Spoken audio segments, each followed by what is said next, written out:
9 October 2024 ভোরবেলায় দেখলাম নানুতে পাহাড়ের মাথায় সূর্য উঠছে।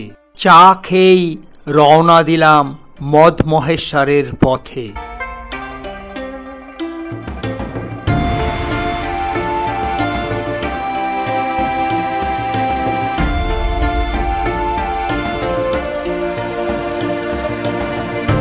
অদ্ভুত দৃশ্য, পাহাড়ি মেয়ে ভেড়া চড়াতে বেরিয়েছে। ये भेड़ा है ना?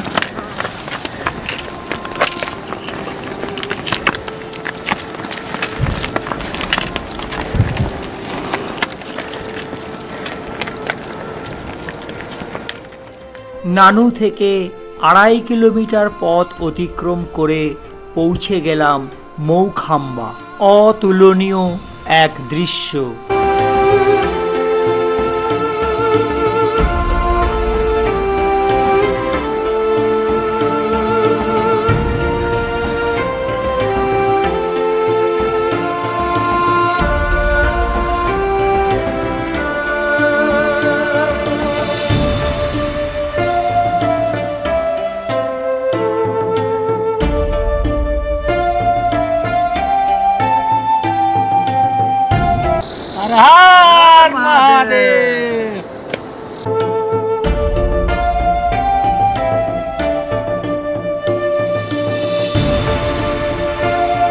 পাহাড়ি পথের মনোরম শোভা দেখতে দেখতে মৌখাম্বা থেকে আরও 1 কিলোমিটার পথ চলে পৌঁছে গেলাম কুন চৌটিতে।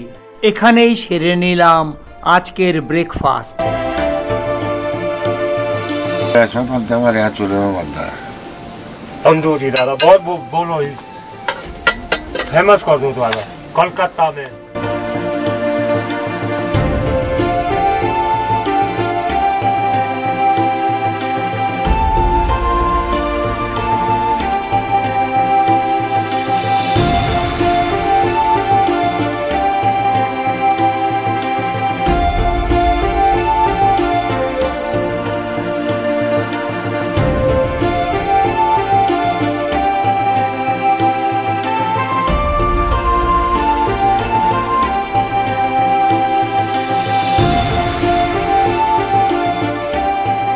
এবারের ট্যুরে আমরা এসেছি 2 জন, আমি আর শুভ।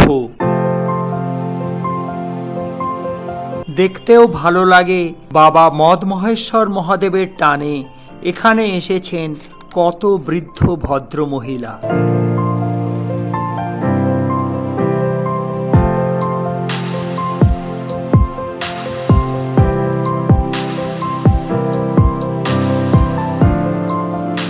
কুন চটি থেকে আরও 2.5 কিলোমিটার পথ অতিক্রম করে পৌঁছে গেলাম মদমহেশ্বরে।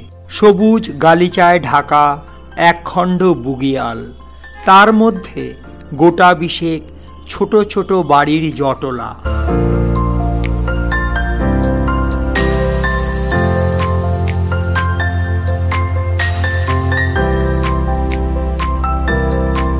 অপরূপ পাহাড়ি দৃশ্য। হাঁটতে হাঁটতে চলে এলাম গ্রামেরই এক ছোট্ট মন্দিরে।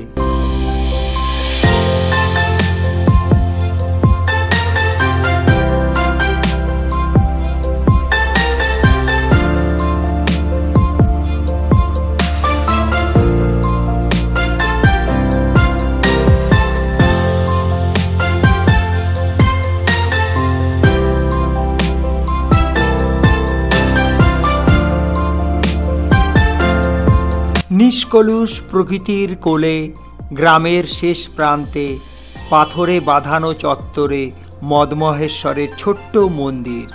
আমাদের অভীষ্ট পঞ্চকেদারের দ্বিতীয় কেদার এই মদমহেশ্বর।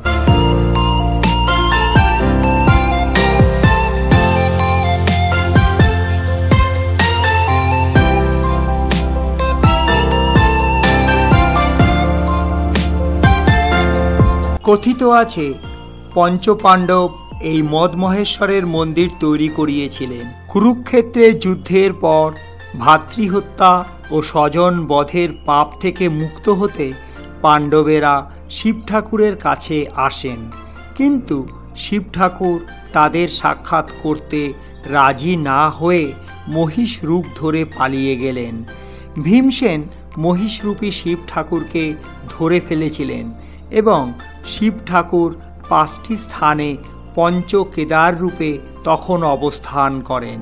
কেদারনাথে কুজ, তুঙ্গনাথে বাহু, মদমহেশ্বরে নাভি, রুদ্রনাথে মুখমণ্ডল এবং কল্পেশ্বরে জটা রূপে শিব ঠাকুর বিরাজিত হন।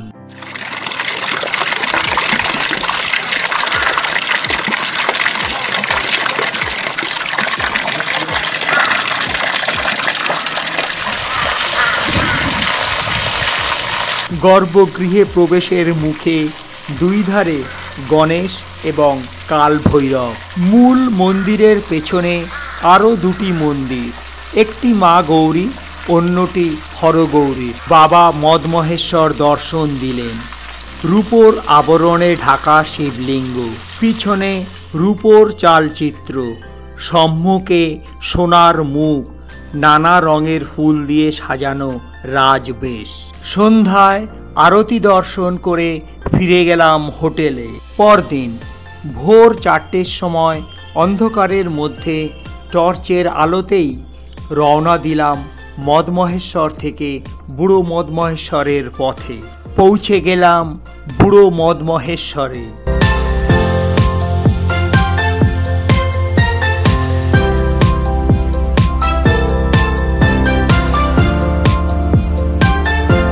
বুড়ো মদমহেশ্বর হল ঢেউ খেলানো এক সবুজ বুগিয়াল। এই সবুজ ঘাস জমির মধ্যে বৃষ্টির জলে পুষ্ট একটা কুণ্ড।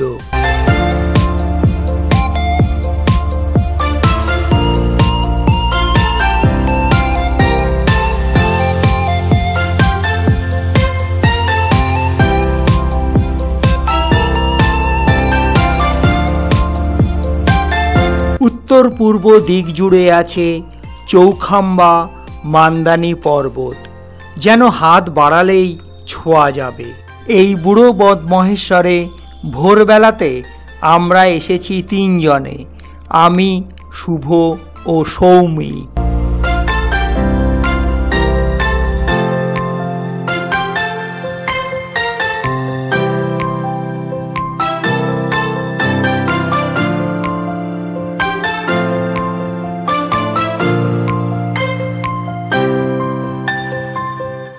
আজ আকাশ কিছুটা মেঘলা, তবুও চৌখাম্বা ছায়া পড়েছে এই কুণ্ডে।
মেষপালকদের দেবতা হলেন এই বৃদ্ধ মদমহেশ্বর। ছোট্ট মন্দিরে মাথা ঠেকিয়ে এবার নামা শুরু করলাম। 2 কিলোমিটার পথ অতিক্রম করে আমাদের পৌঁছাতে হবে মদমহেশ্বর মন্দিরে। দূরে দেখা যায় মদমহেশ্বরে আমাদের থাকবার জায়গা।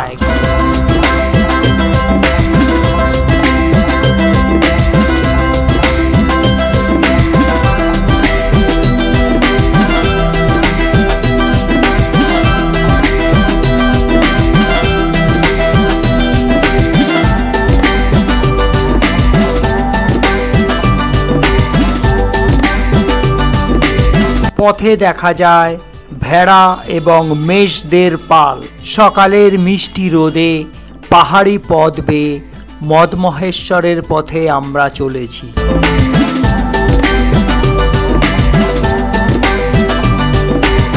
পৌঁছে গেলাম মদমহেশ্বর মন্দিরে। মদমহেশ্বরে চা খেয়ে এবার আমরা নিচে নামতে শুরু করলাম।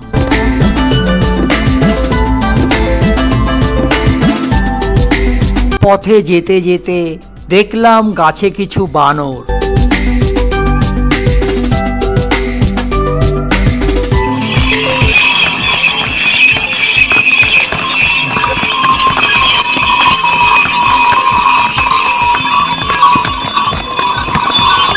Hi.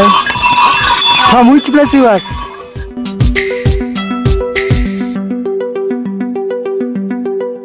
ভক্তদের সাথে অনেক সাধু সন্ত এই পথ দিয়ে যায় মদমহেশ্বর মন্দির দর্শনে। পথে দেখা মেলে গিরগিটি।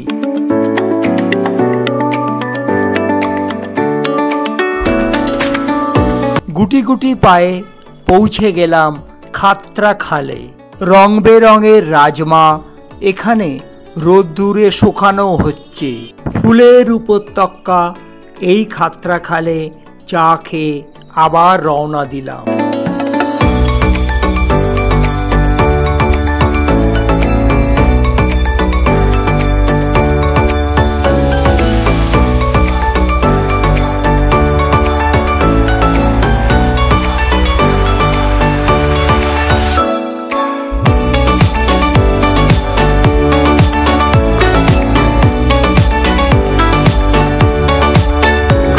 গন্ডার পৌঁছে দেখা হয়ে গেল অঞ্জন ও সুকন্যার সাথে।